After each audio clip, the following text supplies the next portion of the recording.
各位聽眾你好，歡迎嚟到暗夜檔案室。提起新加坡嘅聖淘沙，相信唔少人都會聯想到太陽、海灘同埋主題樂園，係一家大細或者情侶去度假嘅首選。聖淘沙係馬拉語入面嘅意思，代表和平同埋安靜。但喺好耐之前，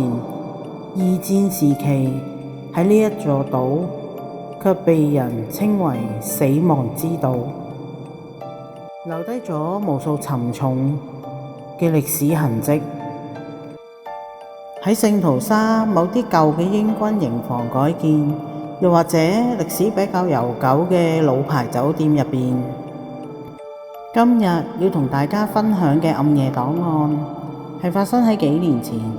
一位女仔叫阿文，同佢屋企人去新加坡聖淘沙嘅度假酒店嘅親身經歷。嗰次佢哋一家四口預訂咗一間聖淘沙嘅樹林邊，由舊建築改建而成嘅5星級酒店。check in 嘅時候，前台職員將阿文同佢個妹安排喺離主樓最遠、靠近山坡嘅2樓尾房。間房好大，保留咗好多舊嘅木製家居同埋拱形大窗。阿文同個妹第一日玩到好攰，夜晚喺島食完海鮮，大概12點就準備沖涼瞓覺。到咗凌晨大約3點，窗出面雨突然停咗，周圍靜到只會聽到樹林入邊嘅蟲叫聲。瞓喺靠窗嘅阿文突然間醒咗，好奇怪，佢聽到沙沙聲，嗰種聲音聽起嚟好似有人着住對濕晒嘅 boot， 同埋有好多泥嘅嗰種聲音，喺房嘅木地板上面極度緩慢咁一步一步行緊過嚟。阿文擘大眼，全身都飆冷汗。佢以為係阿妹半夜3更去洗手間，但當佢轉頭望向床嘅時候，阿妹明明喺度瞓緊覺，仲扯緊鼻鼾添。咁房入邊地板行緊嗰個究竟係邊個嚟㗎？阿文即刻連呼吸都唔夠膽，望住廁所門口。當其時間房冇開燈，只係靠窗出邊引入嚟嘅微微燈光。佢睇到浴室嗰塊原本乾爽嘅地氈上邊，竟然出現咗一個深黑色係濕嘅泥巴嘅大腳印，而嗰個腳印正正係阿文望實嗰下，一步一步咁朝着阿文嘅床頭行過嚟。阿文嚇到全身僵硬，連尖叫聲都唔夠膽發出嚟。就喺嗰個濕腳印停喺阿文床頭唔到1米嘅地方時，床頭櫃上面原本熄咗嘅收音機突然咔一聲，收音機傳嚟一陣嘶嘶沙沙嘅聲，但幾秒鐘之後，嗰種雜音就變咗播住一首30-40年代嘅舊英文歌，伴隨住帶有濃厚年代感嘅管弦樂。間房好黑好黑，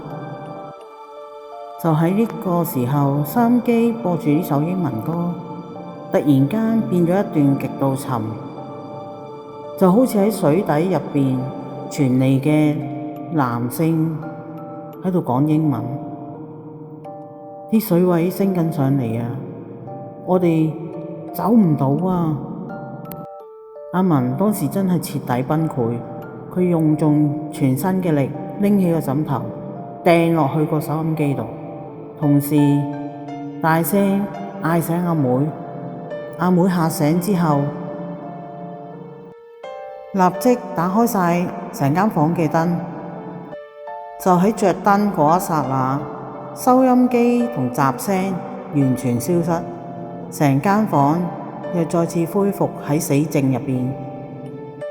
兩姊妹低頭望住浴室門口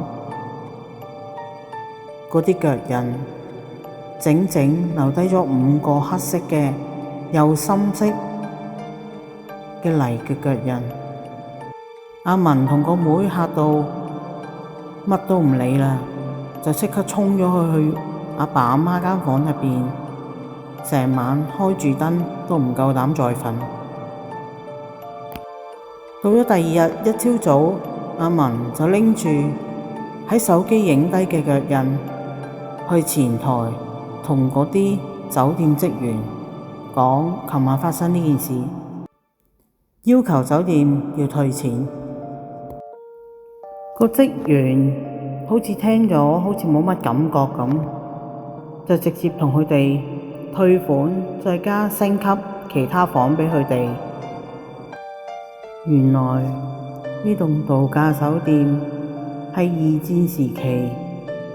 防衛海峽嘅堡壘指揮所。當年曾經有一次突襲中，有好多士兵喺度發生過意外，所以唔係第一次客人發生過呢啲事，所以唔怪得職員係咁嘅反應啦。各位聽眾，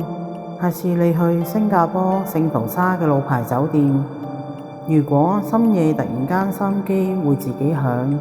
仲播英文歌，你會選擇繼續留喺間房，定係即刻走呢？今日嘅暗夜檔案就嚟到呢度。如果你哋鍾意聽呢集嘅故事，記得點讚、訂閱、開啟小鈴鐺。我哋下集暗夜檔案再見。